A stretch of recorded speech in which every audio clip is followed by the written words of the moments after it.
খন্দক যুদ্ধের পরে এখন সময় হচ্ছে সেই ইহুদি গাদ্দারদের তাদের প্রাপ্য বুঝিয়ে দেওয়ার। যে মুসলমানরা এই ইহুদিদের রক্ষার প্রতিশ্রুতি দিয়েছে, দুঃসময় সেই মুসলমানদেরই তারা পিছন থেকে ছুরির আঘাত করেছে। এটা হচ্ছে মদিনার সর্বশেষ ইহুদি গোত্র বনু কুরাইজার কথা। রাসূলুল্লাহ সাল্লাল্লাহু আলাইহি সাল্লাম যখন মদিনায় হিজরত করে আসেন, তখন সকল গোত্রকে একসাথে করে একটি চুক্তি করা হয়। সেই চুক্তিটাকে আমরা মদিনা সনদ হিসেবে জানি। সেই মদিনা সনদে কয়েকটা পয়েন্ট এমন ছিল যে সকল গোত্র, সকল ধর্মের লোকেরা সমান অধিকার পাবে মদিনায়, এবং কি যদি মদিনায় আক্রমণ হয় তাহলে সকল গোত্র এবং সবাই মিলে একসাথে তা প্রতিহত করবে। মূলত এই 2 পয়েন্টের উপরে ভিত্তি করে আমাদের আজকের এই ভিডিওটা তৈরি করা হচ্ছে। তখন বাকি গোত্রগুলোর মতো ইহুদি গোত্রগুলোও এই সকল পয়েন্ট মেনে এই চুক্তিতে স্বাক্ষর করে, কিন্তু কিছুদিন যেতে না যেতে তারা তাদের স্বভাব অনুযায়ী আচরণ করতে শুরু করে। তখন মদিনায় 3টি ইহুদি গোত্র বসবাস করত। একটা ছিল বনু কাইনুকা, অন্যটা ছিল বনু নাজির এবং বনু কুরাইজা। এদের মধ্যে বনু কাইনুকার লোকেরা একদিন বাজারের মধ্যে একজন মুসলমান নারীর শ্লীলতাহানি করে। যখন মুসলমানরা এটার প্রতিবাদ করে, তখন তারা কয়েকজন মুসলমানকে হত্যা করে, যেটা ছিল মদিনা সনদ অনুযায়ী দেশদ্রোহের অপরাধ। স্বাভাবিকভাবে আপনি বাংলাদেশের নাগরিক হিসেবে যদি বাংলাদেশের সংবিধানের কোনো একটি অনুচ্ছেদ লঙ্ঘন করেন, তাহলে আপনাকে দেশদ্রোহ হিসাবে গণনা করা হবে। তার অপরাধে আপনার শাস্তি হিসাবে হয়তো আপনার মৃত্যুদণ্ড, নয়তো দেশ থেকে বহিষ্কার করা হতে পারে। সেই অনুযায়ী মদিনা সনদ লঙ্ঘনের কারণে বনু কাইনুকাকে মদিনা থেকে বহিষ্কার করা হয়। এই ঘটনার কিছুদিন পরে বনু নাজির ষড়যন্ত্র করে রাসূলুল্লাহ সাল্লাল্লাহু আলাইহি সাল্লামকে হত্যা করার। তারা এটা ষড়যন্ত্র করে যখন রাসূলুল্লাহ সাল্লাল্লাহু আলাইহি সাল্লাম আসবে, তখন তার উপরে পাথর ফেলে তাকে হত্যা করবে। কিন্তু অদ্ভুত বিষয় হলো, এই ষড়যন্ত্র ঘটনা আগেই ফাঁস হয়ে যায়, যার কারণে তাদেরকেও মদিনা থেকে বহিষ্কার করা হয়। এখন মদিনাতে বাকি রইল মাত্র একটি ইহুদি গোত্র বনু কুরাইজা। উহুদ যুদ্ধে মুসলমানদের পরাজয়ের পরে আবু সুফিয়ান বনু কাইনুকা এবং বনু নাজির গোত্রে গিয়ে মুসলমানদের চিরতরে শেষ করে দেওয়ার কথা বলে আরো সৈন্য সংগ্রহ করতে শুরু করে। তখন ইহুদি গোত্রগুলা তাদের প্রতিশোধ নেওয়ার জন্য আবু সুফিয়ান এবং তাদের সংমিশ্রণে একটি বাহিনী তৈরি করে, যে যুদ্ধকে বলা হয় খন্দক যুদ্ধ। এই খন্দক যুদ্ধটা কিন্তু আমরা এর আগে একটা ভিডিওতে আলোচনা করেছি, আশা করি এই ভিডিওটি শেষে গিয়ে দেখে আসবেন।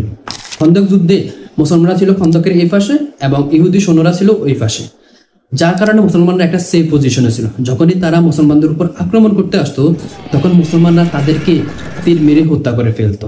মুসলমানদের সাথে পেরে উঠতে না পেরে তারা সিদ্ধান্ত নেয় যে মুসলমানদের সাথে থাকা যে ইহুদি গোত্রটি ছিল বনু কুরাইজা, তাদেরকে তাদের সাথে একত্রিত করার জন্য। এই জন্য বনু কাইনুকার আত্তাফকে ফাটায় বনু কুরাইজার ফদাম কাব ইবনে আসাদের কাছে। তখন আত্তাফ কাব ইবনে আসাদকে বলে, আমরা এইবার মুসলমানদের যতক্ষণ পর্যন্ত চিরতরে শেষ না হয় ততক্ষণ পর্যন্ত আমরা এখান থেকে যাব না। এই কথা শুনে তারা পিছন থেকে মুসলমানদের উপর আক্রমণ করে দেয় এবং পরিস্থিতিটা এমন ভয়াবহ পর্যায়ে পৌঁছায় যে রাসূলুল্লাহ সাল্লাল্লাহু আলাইহি সাল্লাম সিদ্ধান্ত নিতে বাধ্য হন যে কোনো একটি গোত্রের সাথে সমঝোতা করার জন্য। যদি একটা জিনিস লক্ষ্য করেন, আগের অপরাধগুলোর তুলনায় এটা হচ্ছিল আরো ভয়ঙ্করতম অপরাধ, কারণ এটার কারণে মুসলমানদের অস্তিত্ব সংকটে পড়ে যায়। যখন খন্দক যুদ্ধ শেষ হয় এবং মুসলমানরা জয় লাভ করে, তখন রাসূলুল্লাহ সাল্লাল্লাহু আলাইহি সাল্লাম সালমা রাদিয়াল্লাহু তাআলা আনহুর ঘরে গোসল করতেছিলেন। তখন জিবরাইল আলাইহিস সালাম এসে উনাকে বলেন, ইয়া রাসূল, আপনি কি যুদ্ধের পোশাক খুলে ফেলেছেন? ফেরেশতারা তো এখনো যুদ্ধের পোশাক খোলেনি, চলুন আপনার সাহাবীদেরকে নিয়ে ইহুদি গোত্র কুরাইজার দুর্গের দিকে। তখন রাসূলুল্লাহ সাল্লাল্লাহু আলাইহি সাল্লাম এই কথা শুনে একজন সাহাবীর মাধ্যমে ঘোষণা দেন যে আমরা আজকে আসরের নামাজ পড়ব বনু কুরাইজাতে গিয়ে। এই কথা শুনে দূর দূরান্ত থেকে মুসলমান সৈন্যরা আসতে শুরু করে। প্রায় 3000 মুসলমান সৈন্যের বাহিনী বনু কুরাইজাকে চারদিক থেকে ঘিরে ফেলে। ইহুদিরা এই পরিস্থিতি দেখে তাদের প্রধান কাব ইবনে আসাদের কাছে যান। তখন কাব ইবনে আসাদ বলেন, দেখো, এখন তোমাদের সামনে 3টা পথ খোলা আছে, হয়তো মুসলমান হয়ে যাও, নয়তো তোমাদের বিবি এবং বাচ্চাদেরকে নিজের হাতে হত্যা করে নবী মুহাম্মদের বিরুদ্ধে যুদ্ধ ঘোষণা করো, আর নয়তো তোমরা শনিবার দিন পর্যন্ত অপেক্ষা করো, কারণ শনিবারের দিনে যুদ্ধ করার নিষেধ। সেই দিন মুসলমানদের ধোঁকা দিয়ে আমরা তাদের উপরে আক্রমণ করব। কিন্তু অদ্ভুত বিষয় হচ্ছে, তারা তাদের লিডারের কথা পাত্তাই দেয় নাই। ইহুদিরা সিদ্ধান্ত নেয় যে রাসূলুল্লাহ সাল্লাল্লাহু আলাইহি সাল্লামের সামনে তারা আত্মসমর্পণ করে তাদের অস্ত্র-শস্ত্র জমা দিবে। তখন রাসূলুল্লাহ সাল্লাল্লাহু আলাইহি সাল্লাম তাদের মতামত জানার জন্য আবুল আহাবকে ভিতরে প্রেরণ করে। যখন আবুল আহাব ভিতরে যায়, তখন ইহুদি পুরুষরা ছুটে আসে তার কাছে। ছুটে আসে জিজ্ঞেস করে, ইয়া আবুল আহাব, আমরা যদি রসুলের কাছে এখন আত্মসমর্পণ করি তাহলে রাসূলুল্লাহ সাল্লাল্লাহু আলাইহি ওয়াসাল্লাম আমাদের শাস্তি স্বরূপ কি দিতে পারে। তখন এই জায়গায় আবুল আহাব একটা ভুল করে বসে। তিনি হাতের ইশারা এটা বোঝায় যে তোমরা আত্মসমর্পণ করলেও তোমাদের মৃত্যুদণ্ড দেওয়া হবে।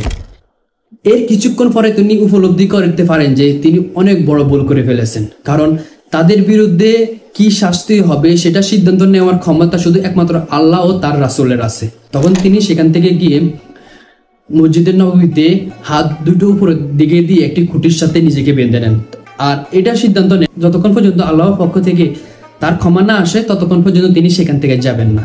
তিনি আল্লাহর নির্দেশ আসা পর্যন্ত এই খুঁটিটার সাথে বাঁধা ছিলেন। যখন নামাজের ওয়াক্ত হতো তখন তার বিবি এসে তাকে হাত পা খুলে দিতেন, আবার নামাজ শেষে তাকে আবার সেই খুঁটিতে বেঁধে রাখা হতো। এখন একটা জিনিস চিন্তা করেন, ইহুদিরা যদি চাইতো তাহলে কয়েক মাস টিকে থাকার মধ্যে খাবার, পানি এবং শক্ত দুর্গ ছিল। অন্যদিকে মুসলমান সৈন্যরা সবে মাত্র একটা যুদ্ধ শেষ করে এসেছে, তার উপরে খাবারের সংকট সেই প্রথম থেকেই ছিল। এত কিছুর পরে যখন আবুল আহাবার আসতে দেরি হচ্ছিল তখন হযরত আলী রাদিয়াল্লাহু তাআলা তাদের গেট বরাবর সামনে গিয়ে হুঙ্কার দেন, যে পথে হামজা মৃত্যুর পেয়ালা পান করেছে হয়তো সেই পথে যাব, নয়তো এটা নিশ্চিত যে এই দুর্গ আমরা বিজয় করে ছাড়ব। তাদের এই কথা শুনে ইহুদিরা তাড়াতাড়ি করে এসে রাসূলুল্লাহ সাল্লাল্লাহু আলাইহি সাল্লামের সামনে আত্মসমর্পণ করেন।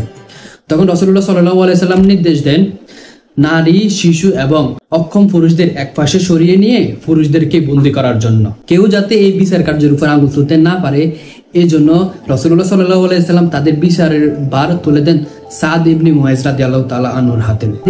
সাদ ইবনে মুআয রাদিয়াল্লাহু তাআলা ছিলেন তাদের গোত্রেরই কিন্তু একজন লোক।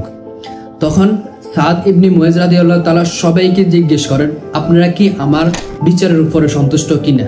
তখন সবাই তাকে অনুমতি দেয় তাদের বিচার করার জন্য। তখন সাদ রাদিয়াল্লাহু তাআলা আনহু নারীদের বন্দী রেখে সকল পুরুষকে মৃত্যুদণ্ড দেওয়ার কথা বলেন। এখন যদি একটা জিনিস লক্ষ্য করেন, যদি খন্দকে হুনাইন ইবনে মাসউদ রাদিয়াল্লাহু তাআলা আনহু ইহুদিদের জোট ভাঙতে না পারতেন তাহলে মুসলমানদের কিন্তু অনেক বড় ক্ষতি হয়ে যেত। সেই অনুযায়ী এই মৃত্যুদণ্ড ছিল একদম উত্তম বিচার কার্য। এই বিচার কার্য সম্পাদনের কিছুদিন পরে মদিনার মধ্যে একটি খাল খনন করা হয় এবং সেই খালের মধ্যে একে একে করে প্রায় 600 ইহুদির চির উচ্ছেদ করা হয়, যার মধ্যে দিয়ে মদিনার থেকে চিরতরে মিটে যায় ইহুদিদের অস্তিত্ব। যদি ভিডিওটি ভালো লেগে থাকে অবশ্যই লাইক, কমেন্ট, সাবস্ক্রাইব করবেন এবং যদি ফেসবুক থেকে দেখে থাকেন তাহলে ফলো করতে ভুলবেন না। দেখা হচ্ছে পরবর্তী ভিডিওতে। আল্লাহ হাফেজ।